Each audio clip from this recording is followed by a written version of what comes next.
إن الحمد لله نحمده ونستعينه ونستغفره ونعوذ بالله من شرور أنفسنا ومن سيئات أعمالنا.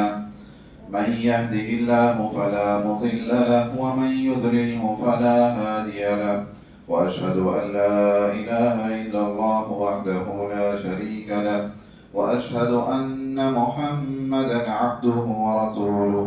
أما بعد، فإن خير الحديث كتاب الله، وخير الهدي هدي محمد صلى الله عليه وسلم، وشر الأمور محدثاتها، وكل محدثة بدعة، وكل بدعة ضلالة، وكل ضلالة في النار. فأعوذ بالله السميع العليم من الشيطان الرجيم. بسم الله الرحمن الرحيم. يا أيها الذين آمنوا اتقوا الله حق تقاته ولا تموتن إلا وأنتم مسلمون.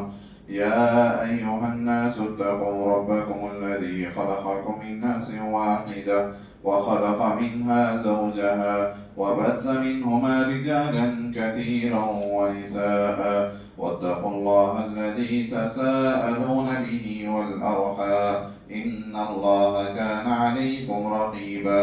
يا أيها الذين آمنوا اتقوا الله وقولوا قولا سديدا يصلح لكم أعمالكم ويغفر لكم ذنوبكم، ومن يطع الله ورسوله فقد فاز فوزا عظيما. تمام قسم کی حمد و ثنا، کبریائی، بڑائی اللہ وحدہ لا شریک ہی کے لیے لائق ہے اور زیبا ہے۔ سبحان اللہ بحمدہ، سبحان اللہ العظیم۔ درود و سلام ہو تمام انبیاء کرام پر، بالخصوص آخری نبی محمد مصطفیٰ صلی اللہ علیہ وسلم پر۔ دعائے مغفرت ہو اہل بیت کے لیے، صحابہ کرام، تابعین، تبع تابعین، سلف صالحین کے لیے۔ محترم حاضرین جمعہ، پردہ نشین خواتین اسلام، سروئے زمین پر جو مقدس ہستیاں ہیں انبیاء کرام کے بعد، وہ صحابہ کرام کی ہستیاں ہیں۔ میں آپ کے سامنے خلیفہ ثالث داماد رسول حضرت عثمان بن عفان رضی اللہ تعالی عنہ کی شہادت کے تعلق سے کہ اس کا پس منظر کیا تھا اسے بیان کرنے کی کوشش کروں گا۔ محترم حاضرین، ہم سب جانتے ہیں کہ آپ ایک عظیم صحابی ہیں، اللہ کے رسول صلی اللہ علیہ وسلم کے داماد ہیں، آپ ذوالنورین کہلاتے ہیں اور آپ ذوالہجرتین بھی کہلاتے ہیں۔ نبی کریم صلی اللہ علیہ وسلم نے اپنی دونوں بیٹیاں حضرت رقیہ ام کلثوم سے آپ کا نکاح کیا۔ اسی طرح آپ نے حبشہ اور مدینہ دونوں طرف آپ نے ہجرت کی، اسی لیے ذوالہجرتین بھی کہا جاتا ہے۔ جب سے آپ نے اسلام قبول کیا، آپ کی پوری زندگی اسلام کے لیے وقف ہو گئی۔ جب کبھی مسلمانوں کو راہ اسلام میں مال کی ضرورت پڑی، آپ صف اول میں جود و سخا کے پیکر بن کر رہے۔ جب کبھی جہاد کے لیے مجاہدین کی ضرورت پڑی، آپ مجاہدین کی صف میں بھی پہلے صف میں آتے ہیں۔ آپ کی پوری زندگی عظیم صفات کارناموں سے بھری پڑی ہے۔ آپ نے اپنی پوری زندگی اسلام کے لیے وقف کر دی۔ آپ اسلام سے پہلے بھی کبھی آپ نے شرک نہیں کیا، کبھی آپ نے زنا نہیں کیا، کبھی آپ نے شراب نہیں پی۔ اسلام لانے کے بعد بھی آپ کے اندر انبیاء کرام کی وہ خوبیاں موجود تھیں۔ آپ جود و سخا والے، فیاضی سے اللہ کی راہ میں اپنا مال لٹانے والے، شرم و حیا کے پیکر کہ یعنی صحابہ کرام میں سب سے عظیم خوبی جو آپ کے اندر تھی وہ شرم و حیا کی تھی۔ اسی طرح آپ کی خلافت میں بھی آپ نے بہت سے کارنامے انجام دیے ہیں کہ اسلامی سلطنت کو آپ نے بہت زیادہ وسیع کیا، اور آپ کی یعنی خلافت کے دور میں مسجد نبوی کو توسیع کی گئی اور اسے اچھی طرح بنائی گئی۔ آپ نے پوری امت کو ایک قرآن پر، ایک مصحف پر جمع کیا، اسی لیے آپ کو جامع القرآن بھی کہا جاتا ہے۔ آپ نے بہت سے ایسی چیزیں کی ہیں۔ اسی طرح آپ کی وفات جو ہے 18 ذی الحجہ 35 ہجری کو آپ کی وفات ہوئی۔ تو یہی میرا عنوان ہے کہ جو آپ کی شہادت ہوئی، جو آپ کی وفات ہوئی، وہ کیسے ہوئی، اس کے پیچھے کیا واقعہ پیش آیا۔ محترم حاضرین، ہم سب کو یہ جاننا چاہیے کہ آپ کی جو وفات ہوئی، آپ کی جب دور خلافت شروع ہوئی، ابتدائی دور بڑا ہی پرامن رہا ہے، پرسکون رہا ہے، اسلامی فتوحات کا سلسلہ چلتا رہا، لیکن آپ کے دور حکومت کے، آپ کے خلافت کے آخری ادوار میں کچھ سازشیں اٹھیں، کچھ باغیوں نے اپنی سازشیں شروع کی، اور ان بغاوتوں کا نتیجہ یہ ہوا کہ آپ کی شہادت ہوئی۔ سب سے پہلی بات، اس کے کئی وجوہات ہیں، سب سے پہلی چیز یہ بات تو طے تھی کہ حضرت عثمان رضی اللہ تعالیٰ عنہ کی وفات شہادت والی وفات ہونی ہے۔ یہ خود حضرت عثمان رضی اللہ تعالیٰ عنہ کو بھی اس کا علم تھا کہ میری موت جو ہونی ہے یہ شہادت والی موت ہونی ہے، کیونکہ اللہ کے رسول صلی اللہ علیہ وسلم نے اپنی زندگی میں بہت سے ایسے اشارے حضرت عثمان کو بتا دیے تھے، بہت سے ایسی باتیں اللہ کے رسول نے حضرت عثمان کو دے دی تھی کہ جس میں آپ کی شہادت کے تعلق سے اشارے صاف طور پر واضح تھے۔ کہ ایک مرتبہ اللہ کے رسول صلی اللہ علیہ وسلم احد پہاڑ پر تھے، آپ کے ساتھ حضرت ابوبکر بھی تھے، عمر بھی تھے، عثمان بھی تھے، تو احد پہاڑ ہلنے لگا، جھومنے لگا۔ اللہ کے رسول صلی اللہ علیہ وسلم نے احد پہاڑ پر اپنا پیر دے مارا، اور مار کر اللہ کے رسول صلی اللہ علیہ وسلم نے کہا، یا احد اسکت یا احد، اے احد خاموش رہ جا، فَإِنَّمَا عَلَيْكَ نَبِيٌّ وَصِدِّيقٌ وَشَهِدَانٌ، کہ اے احد آج تیرے اوپر ایک نبی ہے، ایک نبی کھڑا ہوا ہے، اور ایک صدیق کھڑا ہوا ہے، اور دو شہید کھڑے ہوئے، حضرت عمر، حضرت عثمان، یہ دونوں اللہ کے رسول صلی اللہ علیہ وسلم نے اسی موقع پر کہا کہ یہ دو شہید تیرے اوپر کھڑے ہوئے، تو خاموش رہ جا۔ یہ ایک حدیث ہے۔ اسی طرح ایک حدیث ہے، صحیح حدیث ہے، حضرت ابو موسیٰ اشعری رضی اللہ تعالیٰ عنہ بیان کرتے ہیں کہ ایک مرتبہ اللہ کے رسول صلی اللہ علیہ وسلم ایک باغ میں، ایک باغیچے میں تھے، تو میں وہاں گیا، میرے دل میں خواہش ہوئی کہ اللہ کے رسول صلی اللہ علیہ وسلم کی میں خدمت کروں، تو چنانچہ میں گیا، اللہ کے رسول سے اجازت مانگی، اور اس باغ کا جو دروازہ تھا باغیچے کا، تو میں اس دروازے پر دربان بن کر کھڑا ہو گیا کہ کسی کو میں اندر جانے کی اجازت نہیں دوں گا۔ تو یہ حضرت ابو موسیٰ اشعری وہاں کھڑے رہے، اتنے میں دستک ہوئی، باہر سے کسی نے دستک دی، آواز دی، ابو موسیٰ اشعری نے اللہ کے رسول سے کہا، اللہ کے رسول کوئی اندر آنے کی اجازت مانگ رہا ہے۔ اللہ کے رسول صلی اللہ علیہ وسلم نے کہا، جاؤ دروازہ کھول دو اس کے لیے، اور اسے جنت کی بھی بشارت دے دو۔ تو ابو موسیٰ اشعری جاتے ہیں، دروازہ کھولتے ہیں کہ وہاں حضرت ابوبکر صدیق کھڑے ہوتے ہیں، انہیں اندر آنے کی اجازت دیتے ہیں، اور انہیں جنت کی بھی بشارت دیتے ہیں، اس پر اللہ کی تعریف بیان کرتے ہیں۔ پھر اس کے بعد پھر وہ ٹھہر جاتے ہیں، پھر دستک ہوتی ہے، پھر اللہ کے رسول کے پاس آ کر اجازت پوچھتے ہیں کہ کوئی اور شخص آئے ہیں جو آپ کے اندر آنے کی اجازت مانگے۔ اللہ کے رسول کہتے ہیں، افتح لہ وبشرہ بالجنہ، اس کے لیے بھی دروازہ کھول دو اور اس کے لیے بھی جنت کی بشارت دے دو۔ ابو موسیٰ اشعری جا کر دروازہ کھولتے ہیں، وہاں حضرت عمر کھڑے ہوتے ہیں، پھر انہیں بھی جنت کی وہ بشارت سناتے ہیں اور اندر داخل ہونے کی انہیں بھی اجازت دیتے ہیں۔ پھر تیسری مرتبہ ایسا ہی ہوتا ہے، پھر کوئی دستک دیتا ہے، پھر اللہ کے رسول کے پاس آ کر اجازت مانگتے ہیں، اللہ کے رسول اس وقت کہتے ہیں ان کے لیے دروازہ کھول دو اور انہیں جنت کی بشارت دے دو، لیکن ایک بات یہ بھی کہو کہ علی بلوى تصیبہ، ایک مصیبت اسے پہنچنے والی ہے۔ تو یہ جا کر دروازہ کھولتے ہیں، وہاں حضرت عثمان کھڑے ہوتے ہیں، انہیں اندر آنے کی اجازت دیتے ہیں، انہیں بھی جنت کی بشارت سناتے ہیں، وہ اس پر اللہ کی تعریف بیان کرتے ہیں، پھر ساتھ میں کہتے ہیں ایک مصیبت بھی تم پر آنے والی ہے، وہ کہتے ہیں اللہ تعالیٰ میری مدد فرمائے گا۔ تو یہ اللہ کے رسول صلی اللہ علیہ وسلم نے یہ باتیں آپ کی زندگی میں یہ چیزیں بتا دی تھی۔ ام عائشہ رضی اللہ تعالیٰ عنہ بیان کرتی ہیں کہ ایک مرتبہ اللہ کے رسول صلی اللہ علیہ وسلم نے کہا میرے صحابہ اکرام کو بلا لاؤ۔ میں نے کہا کسے بلاؤں؟ ابو بکر کو بلاؤں؟ آپ نے کہا نہیں۔ کیا میں عمر کو بلاؤں؟ آپ نے کہا نہیں۔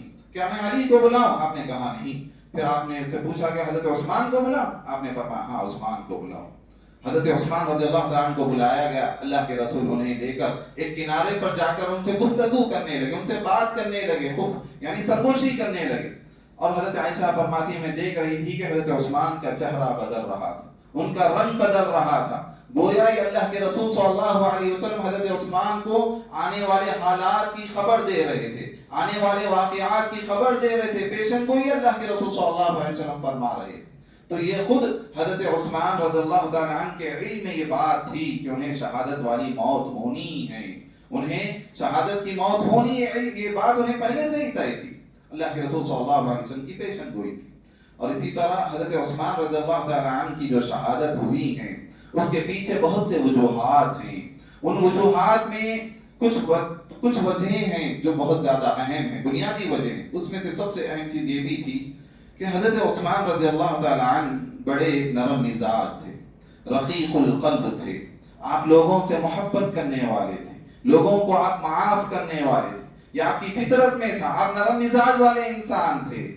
تو یہی نرم مزاجی ان کے لیے یہ چیز ثابت ہوئی کہ باغیوں نے، سازشی کرنے والوں نے اس نرمی کا خوب فائدہ اٹھایا، کیونکہ یہ نرمی کب ہوئی؟ حضرت عمر کے دور کے بعد آئی، جو حضرت عمر جو سختی میں مشہور تھے، کسی بغاوت کرنے والے کی بغاوت یعنی جرت نہیں ہو سکتی تھی کہ وہ بغاوت کرے، حضرت عمر پورے معاملات پر سختی سے گرفت کرے ہوئے تھے، لیکن حضرت عثمان رضی اللہ تعالیٰ عنہ لوگوں کے ساتھ نرم معاملہ کرتے تھے۔ تو یہی نرمی کا باغیوں نے فائدہ اٹھایا، وہ یہ سمجھ گئے کہ اب ہم آزاد ہیں، ہم کچھ بھی کر سکتے ہیں، ہمیں معاف کر دیا جائے گا، ہمیں چھوڑ دیا جائے گا۔ تو یہی نرمی ان کے لیے شہادت کا ایک سبب بن گئی۔ اسی طرح حضرت عثمان رضی اللہ تعالیٰ عنہ کے تعلق سے جو ایک دوسرا سبب یہ بھی ہے کہ ایران کی سازشیں، مجوسیوں کی سازشیں، فارسیوں کی سازشیں حضرت عثمان رضی اللہ تعالیٰ عنہ کے دور میں وہ پہلے سے ہی، کیونکہ ایران مجوسی یہ جان چکے تھے کہ اسلام میں اب ایک طاقتور ہو چکا ہے، فتوحات کا سلسلہ چل رہا ہے، یہ بڑا مال یعنی فوج ان کے ساتھ اب میدان جنگ میں لڑ کر مسلمانوں کو شکست نہیں کیا جا سکتا، انہیں ہرایا نہیں جا سکتا، لہذا منافقانہ کردار کہ مسلمانوں کی صف میں رہیں گے، مسلمانوں کو نقصان پہنچائیں گے، ان کے درمیان سازشوں کا کام کریں گے، منافقانہ کردار ادا کریں گے۔ اور یہ حضرت عمر رضی اللہ تعالیٰ عنہ کے دور میں ہی شروع ہو چکا تھا۔ حضرت عمر رضی اللہ تعالیٰ عنہ کو جو قتل کرنے والا تھا وہ ایک مجوسی تھا، وہ ایک مجوسی جو ایران کی سازشوں کا ایک حصہ وہ تھا۔ تو حضرت عمر کا یعنی شہادت وہ ایک اللہ کے رسول کی ایک حدیث بھی ہے کہ یہاں سے فتنے کا دروازہ کھلے گا۔ تو حضرت عمر رضی اللہ تعالیٰ عنہ خود یہی انہی کی زندگی میں سازشیں شروع ہو چکی تھی۔ جب حضرت عثمان کا دور آیا تو یہ مجوسیوں کی سازشیں اور زیادہ گہری ہو گئیں، انہوں نے اپنی پکڑ مضبوط کی۔ خصوصاً ایک نام بہت مشہور ہوتا ہے عبداللہ بن سبا۔ عبداللہ بن سبا جو یمن سے آیا تھا، وہ ایک یہودی انسان تھا، لیکن اس نے مسلمانوں کا لبادہ پہنا، منافقانہ کردار ادا کیا اور مسلمانوں کے درمیان رہنے لگا اور اپنے نظریات، غلط عقائد لوگوں کے درمیان پھیلانے لگا، یہ مجوسی انسان۔ اور اس نے سب سے اہم چیز لوگوں کے اندر اپنا رتبہ بنا کر لوگوں کے اندر ان کے ذہنوں میں یہ بات ڈالی کہ خلافت جو ہے اہل بیت کا حق ہے، خلافت اہل بیت کا حق ہے، حضرت علی رضی اللہ تعالیٰ عنہ کا حق تھا، لیکن مسلمانوں نے اس حق میں حق تلفی کی ہے۔ تو اس طرح کے نظریات اس نے پھیلائے، ہر شہر جاتا اور بڑے بڑے لوگوں سے اس کے تعلقات ہوتے، وہاں اپنی جماعت کو بناتا، اپنی جماعت کو منظم کرتا، یہ سازشیں منظم طور پر انجام دینے پہ بصرہ جاتا، کوفہ جاتا، مصر جاتا، شام کو بھی اس نے گئے۔ شام میں حضرت معاویہ کی گرفت مضبوط تھی، وہاں اس کے کوئی چیز نہیں چلی، لیکن بصرہ، کوفہ میں اس نے اپنے اعلی کار بنا لی، یہاں کے لوگوں کو اپنے حامی کر لیا، حضرت عثمان کے خلاف لوگوں کا ذہن کرنے لگا، حضرت عثمان رضی اللہ تعالیٰ عنہ کی شکایتیں، ان کے تعلق سے غلط باتیں، الزامات لوگوں میں پھیلانے لگے، یہاں تک کہ اس نے ایک سازش یہ بھی کی، خطوط کا سلسلہ چلا، کوفہ والوں کو بصرہ والوں کی طرف سے خطوط آتے، بصرہ والوں کو کوفہ والوں کی طرف سے، مصر والوں کو بصرہ والوں کی طرف سے خطوط آتے، جعلی خطوط، نقلی خطوط ہوتے، اور ہر خط میں یہی مضمون ہوتا، تم لوگ تو بڑے امن میں ہو، ہم پر بڑا ظلم ہو رہا ہے، حضرت عثمان کا ایک گورنر ہم پر بڑا ظلم ڈھا رہا ہے۔ اس طرح کے خطوط، جعلی خطوط لوگوں کے ذہن بنائے گئے۔ اس طرح جب لوگ اس چیز کا شکار ہوئے، اس فتنے کا، حضرت عثمان کے پاس وقتاً فوقتاً یہ خبریں آ رہی تھی، لیکن حضرت عثمان ان کے ساتھ نرمی کا معاملہ برت رہے، انہیں معاف کر رہے تھے۔ صحابہ نے کہا کہ فوراً انہیں گرفت کرنا چاہیے بغاوتوں کو، ورنہ یہ بہت خطرناک انجام تک پہنچائیں گی، حضرت عثمان انہیں معاف کرتے رہے۔ تو یہ لوگ یہاں تک کہ ایک وقت ایسا بھی ہوا کہ یہ سارے لوگ ایک ساتھ جمع ہونے لگے، بصرہ سے ایک فوج، بڑی فوج باغیوں کی، کوفہ سے ایک بڑی فوج، مصر سے ایک بڑی فوج مدینہ میں جمع ہونی شروع ہو گئی۔ وہاں سے کئی نام آتے ہیں، اشتر بن مالک ہیں اور واقفی بن حرب ہیں، بہت سے ایسے نام آتے ہیں، یہ لوگ اپنی فوجوں کے ساتھ مدینہ میں آ کر جمع ہو گئے۔ یہاں آ کر ان کی ایک ڈیمانڈ شروع ہوئی، یہاں آ کر انہوں نے ایک مطالبہ کیا حضرت عثمان سے کہ حضرت عثمان کو خلافت سے دستبردار ہونا چاہیے، حضرت عثمان کی اتنی غلطیاں ہیں، یہ بہت زیادہ غلطیاں کرتے ہیں، یہ خلافت کو اب سنبھال نہیں سکتے، اہل بیت کا حق تھا، انہوں نے حق تلفی کی ہے، اب انہیں چھوڑنا چاہیے۔ انہوں نے غلطیاں گنوائی، کیا کیا شکایتیں کی حضرت عثمان کے تعلق سے، کہ حضرت عثمان کے پاس آ کر کہنے لگے کہ آپ کی پہلی غلطی یہ ہے کہ آپ جنگ بدر میں شریک نہیں ہوئے تھے۔ حضرت عثمان کی جنگ بدر میں واقعی شریک نہیں ہوئے تھے۔ دوسری شکایت یہ کی کہ آپ جو ہیں اپنے خاندان والوں کو عہدے تقسیم کرتے ہیں، بیت المال میں سے اپنا تصرف کرتے ہیں، خاندان والوں کو عہدے دیتے ہیں آپ۔ تیسری غلطی، آپ مینا میں سنت کے خلاف آپ نے کام کیا، مینا میں عصر اور ظہر 2 رکعت پڑھانی تھی، اللہ کے رسول نے 2 رکعت پڑھائی، لیکن آپ 4 رکعت پڑھائے ہیں۔ تو اس طرح شکایتیں انہوں نے شروع کی۔ حضرت عثمان ایک ایک شکایت کا جواب دینے لگے، یہ جو تمہاری جو شکایت ہے کہ میں جنگ بدر میں شریک نہیں ہو سکا، اس کی وجہ ہے کہ میری بیوی حضرت رقیہ جو اللہ کے رسول صلی اللہ علیہ وسلم کی بیٹی ہیں، وہ سخت بیمار تھی، اللہ کے رسول نے خود مجھے اجازت دی کہ میں اس کی تیمہ داری کروں، اس کی دیکھ بھال کروں۔ اللہ کے رسول نے یہاں تک کہ جنگ بدر میں جو لوگ شریک تھے ان کا جو حصہ بنتا تھا غنیمت میں، اللہ کے رسول نے ایک حصہ مجھے بھی دیا کہ حضرت عثمان بھی اس میں شریک ہیں۔ اللہ کے رسول نے خود مجھے اجازت دی۔ جب جنگ بدر فتح ہوئی، ختم ہوئی، جب ہمارے پاس خوشخبری آئی، اس وقت ہم حضرت رقیہ کی خبر پر مٹی ڈال کر اٹھ رہے تھے۔ یعنی وہ اس وقت اللہ کے رسول نے خود اجازت دی حضرت عثمان کو۔ اور جو تمہاری دوسری جو شکایت ہے کہ مینا میں 2 رکعت کی جب بجائے 4 رکعت پڑھا رہا ہوں، تو اس کے تعلق سے انہوں نے کہا کہ دیکھو مینا میرا سسرال ہے، وہاں پر میرے بہت سے رشتہ دار ہیں، اہل علم نے یہ وجوہات بتائیں، تو اسی لیے مسافر کو قصر کرنے کی اجازت ہے، لیکن آپ اپنے آپ کو مسافر نہیں سمجھتے تھے، اسی لیے آپ نے 4 رکعت پڑھائی۔ اسی طرح دوسری وجہ، سب سے اہم وجہ جو اہل علم بتاتے ہیں، حضرت عثمان نے کہا کہ ہوتا یہ تھا کہ حج میں بہت سے لوگ شریک ہوتے تھے، اجمی لوگ، بدو لوگ، گاؤں والے جو علم سے ناآشنا تھے، ایسے لوگ بھی شریک ہوتے تھے۔ جب ان کو دیکھتے کہ خلیفہ وقت امیر المؤمنین ظہر کی نماز 2 رکعت پڑھا رہے ہیں، ابتدائی دور میں حضرت عثمان نے 2 رکعت ہی پڑھائی، آخری دور میں آپ نے 4 رکعت پڑھائی، تو جب انہوں نے دیکھا کہ امیر المؤمنین 2 رکعت پڑھا رہے ہیں، تو یہ سمجھ بیٹھے کہ ظہر کی نماز 2 رکعت ہی ہے، عصر کی نماز بھی 2 رکعت ہی، سال بھر وہ 2 رکعت ہی ادا کرتے رہے۔ تو حضرت عثمان نے ان کی غلط فہمی کو دور کرنے کے لیے، انہیں یہ بتانے کے لیے کہ عصر کی ظہر کی نماز 4 رکعت والی نماز ہے، اسی لیے حضرت عثمان نے انہیں 4 رکعت نماز پڑھ کر بتائی۔ اسی طرح جو تیسرا اعتراض تمہارا یہ تھا کہ میں اپنے گھر والوں کو یا اپنے رشتہ داروں کو عہدے دیتا ہوں، تو اس میں کوئی عیب نہیں ہے کہ آدمی کسی اپنے رشتہ دار کو عہدہ نہ دے، ایسی کوئی دلیل نہیں ہے، کیونکہ آدمی اپنے رشتہ دار والوں پر اعتماد کرتا ہے، بھروسہ کرتا ہے کہ میرے رشتہ دار ہیں، ان کی صلاحیتوں سے واقف ہوتا ہے۔ اگر ایک رشتہ دار صلاحیت مند ہو، اس کے اندر حکومت چلانے کی صلاحیت ہو، تو اسے عہدہ دینے میں کیا حرج ہے؟ حضرت علی رضی اللہ تعالیٰ نے اپنے دور میں حضرت عباس کے بیٹے عبداللہ بن عباس کو یمن کا گورنر بنایا، عبیداللہ بن عباس کو فلاں کا گورنر بنایا، یہاں پہلے سے یہ چیز ہوئی ہے، کیونکہ آدمی بھروسہ اس پر کرتا ہے جو اپنا ہو، اس کی صلاحیتوں سے اگر وہ واقف ہو، یہ میری چیز کو اچھے لے کر سنبھالے گا، آگے چلائے گا، تو اسی لیے حضرت عثمان رضی اللہ تعالیٰ نے عہدے اپنے رشتہ داروں کو تقسیم کیے۔ تو یہ اعتراضات کے جب جوابات حضرت عثمان دیتے گئے، ان پر کوئی اثر ہونے والا نہیں تھا، وہ لوگ یہ ٹھان کر آئے تھے کہ کسی طرح حضرت عثمان کو قتل کرنا ہے یا انہیں خلافت سے ہٹانا ہے، یہاں تک کہ ان کی سازشیں مدینہ میں ان کی پکڑ بڑی مضبوط ہو گئی۔ 40 دنوں تک حضرت عثمان رضی اللہ تعالیٰ عنہ کے گھر کو انہوں نے محاصرہ کر کے رکھا، گھیرے رکھا، کسی چیز کی فراہمی یعنی ان کے پاس ہونے نہیں دیتے تھے۔ تو حضرت عثمان رضی اللہ تعالیٰ عنہ نصیحت کرتے جا رہے تھے، بارہا انہیں سمجھاتے جا رہے، اے لوگو تم مجھے کیوں قتل کرنا چاہتے ہو؟ اللہ کے رسول صلی اللہ علیہ وسلم نے فرمایا کہ آدمی کو 3 چیزوں کے بدلے ہی قتل کیا جا سکتا ہے، یا تو اس نے زنا کیا ہو، یا وہ مرتد ہوا ہو، یا کسی کے اس نے جان لی ہو، قصاصاً اسے قتل کیا جائے۔ تو حضرت عثمان کہنے لگے جب سے میں نے اسلام قبول کیا، نہ اسلام سے پہلے نہ کبھی میں نے زنا نہیں کیا، نہ اسلام قبول کرنے کے بعد کبھی میرے دل میں کفر کی تمنا نہیں ہوئی، نہ میں کسی پر ظلم کسی کا نہ میں جان لی ہے، نہ میں کسی کو مارا، تو لہذا قصاص بھی نہیں بتا، تو کس بدلے میں تو مجھے قتل کرنا چاہتے ہو؟